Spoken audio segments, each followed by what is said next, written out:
Hi, my name is Heather Radig. I'll be your counselor today. Hi, Heather. My name is Michelle. Nice to meet you, Michelle. Before we get started, I just want to remind you that whatever you say in this room kind of stays in this room unless you tell me you're planning to hurt yourself or others. I agree with that. Good. So tell me what you came to see me for today. I came to see a counselor because I am in the middle of changing jobs. I am actually in training in my new career as a caller representative of a company where I answer phone calls, and I worked in the factory for 26 years. So I'm not really good at speaking to customers, whether it be on the phone or face to face. I've always had an anxiety about it.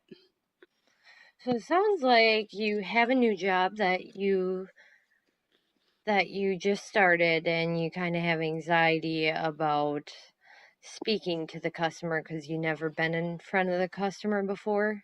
Correct. I've never wanted to. I've worked in the factory for over 20 years because of that anxiety. And now with changing careers, I really, really want to succeed in this career.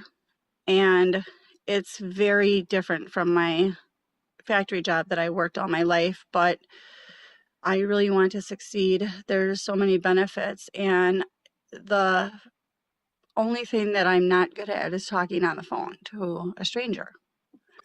Okay, well, that sounds like something we can start working on. Thank you. Want to tell me a little about in the past when you've had anxiety out in public? If you have before, what would you do in that situation? Well, there was a lot of times when I honestly didn't go through with what I was doing. I would go and leave.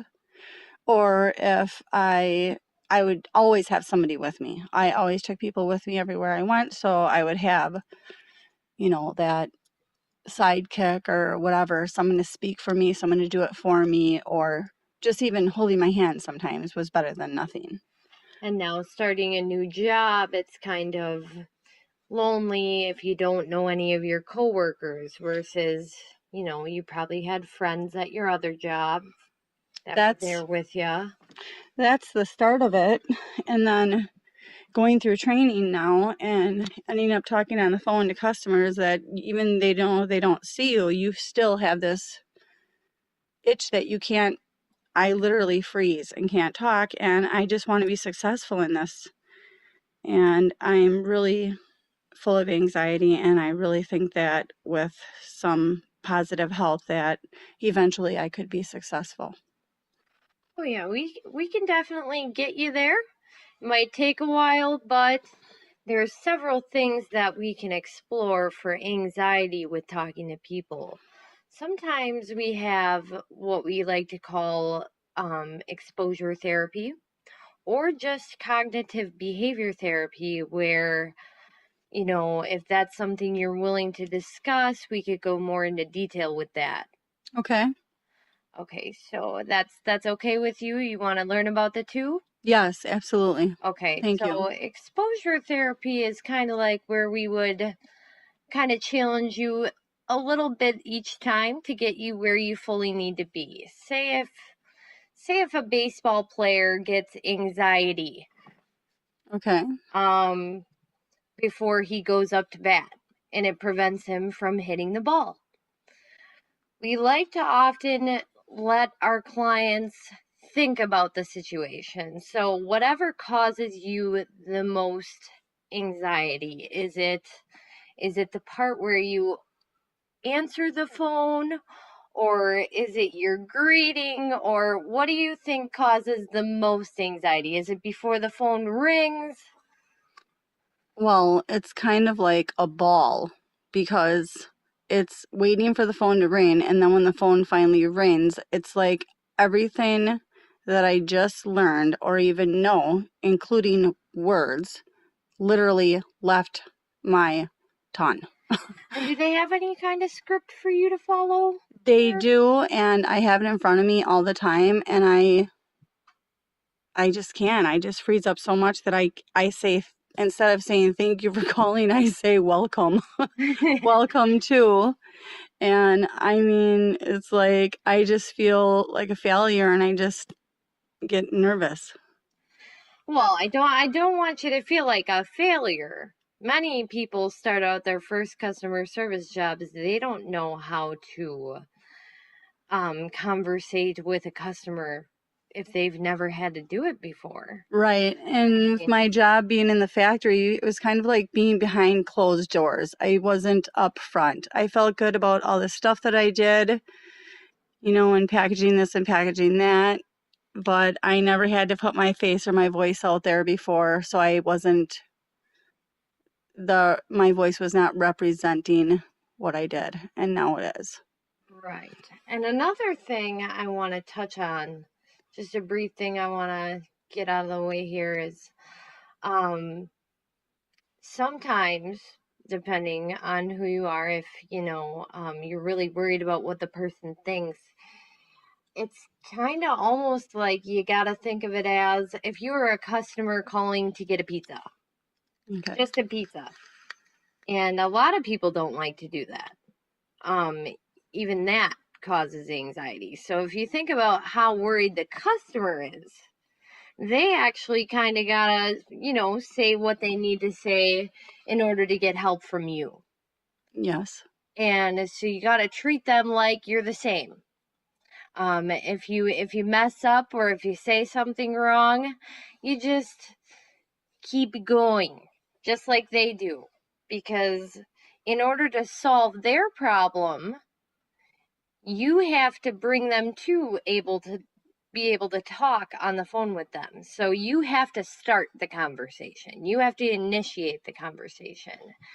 And I think, that's part of the reason that I have a problem, I think, too, with talking to people in this kind of situation, because knowing that I'm the one that has to start the conversation makes me feel all the more like the phone call is leaning on me to know what I'm supposed to be doing, and that's when I freeze up. okay. So now that we kind of know where the anxiety is coming from and what you're stalling on, we can kind of explore more options to kind of get you to where you need to be. Okay, that sounds good. Is there something that you would suggest for me to do? So what I would like you to start out doing is just think about these next weeks here coming up. Mm-hmm. Just think about the phone ringing. Just think about the phone ringing and then having your greeting. We like to do it step by step. So, we like to practice. Maybe you could practice with your family if that's an option for you. Mm-hmm. The phone ringing and then you doing your greeting. So once you have that down, then you can think about what your next question is to the customer. Does that sound good? Yeah, but they're not always nice, and I just think that I would like to not have to worry about who they are. I just wish I didn't have to hear their tone of their voice. I just wish I could just hear what they want, so I could just, focus on looking up their information and giving it to them without feeling if they're judging me. And that's what makes me freeze and forget my words, because I feel like they're judging me, and then I can't remember where I'm supposed to look for something because I feel like I already failed them. So I just want to make sure that, coming to counseling is something that is going to be a positive outcome for me. I know it's going to take a while, and I'm fine with that as long as I feel like I have a definite, situation or program of my own to help keep me positive to be successful in my job.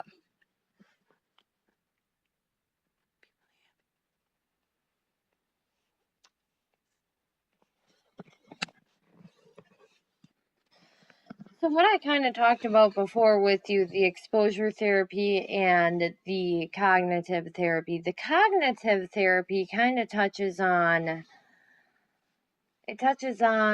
making your mind feel a certain way. So if you're on the phone and you're nervous, you know, we need to have something that can end that nervousness. So you have to actually think it to believe it. Okay. And once you start doing that, you kind of forget who you were even talking to. Why does this person matter?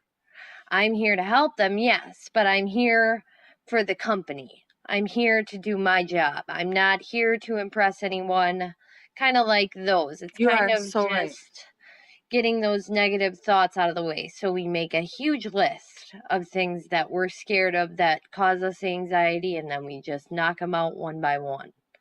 Or with the exposure therapy, we get you from, practicing maybe with me in those scenarios, or practicing at home and working on what you need to do until we could actually set up a fake call if you wanted. That would be great. I would really appreciate all your help. Just to practice. So I think that I'm more leaning towards the exposure therapy just because the way your job works is with other people and socializing, so there's no way to really diminish the fear without exposing yourself to it. Right.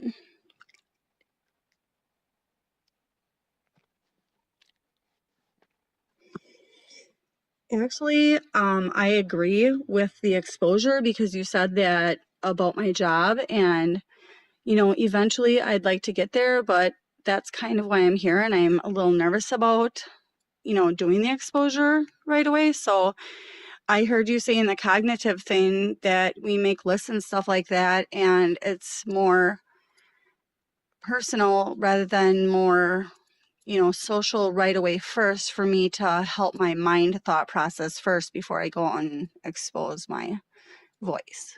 That's great, Michelle. We can definitely do that.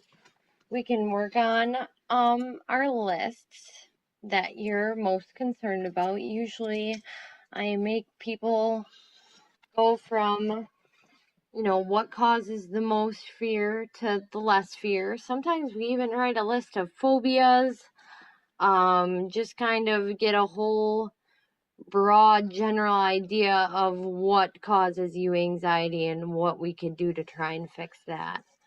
That sounds really nice. I really appreciate your help. No problem. But I did want to ask, are you on any medications currently? Well, I've been on fluoxetine for quite a few years, but it doesn't seem to be helping currently. Not with everything so brand new, your new right. Job. And how long has it been since you've when was the last time you've worked in a factory versus working now? The last time I worked in a factory was in September of 2015. Okay. And that's the last job that I actually had. This is the first time for me to even go to a new job. I stopped working for a long time. So I can understand where that fear and anxiety kind of comes from. It's all like, it's just everything pretty much, really. It's all brand new to you. Yeah. Very much so. So what we covered here today is that you transitioned jobs from a factory job to a kind of sit-down office job. Yes. Speaking with the customer versus being behind the scenes. Absolutely. And we did also touch on, we're going to explore some options in the cognitive behavior therapy first. We're going to make our lists of our fears and what causes anxiety with your job. So what parts of the job that are really just bringing you down here. Okay. And then in our next session, we can go through the list and then we can decide to go from there. That sounds very good to me. I truly appreciate all your time. Thank you for coming, Michelle. And I hope to see you again. Thank you very much, Heather. I really enjoyed our time together, and I hope that it sounds like you really have a good grip on helping me, so I can't wait to see you at our next session. Me either. Thank you for coming today. And call me if you need anything. My emergency line is on the bottom of the sheet there. All your paperwork is in that folder that we covered here today. The confidentiality statement and the HIPAA laws as well, if you want to take a look at those. Okay, thank you very much. All right. Have a good day. Okay, bye.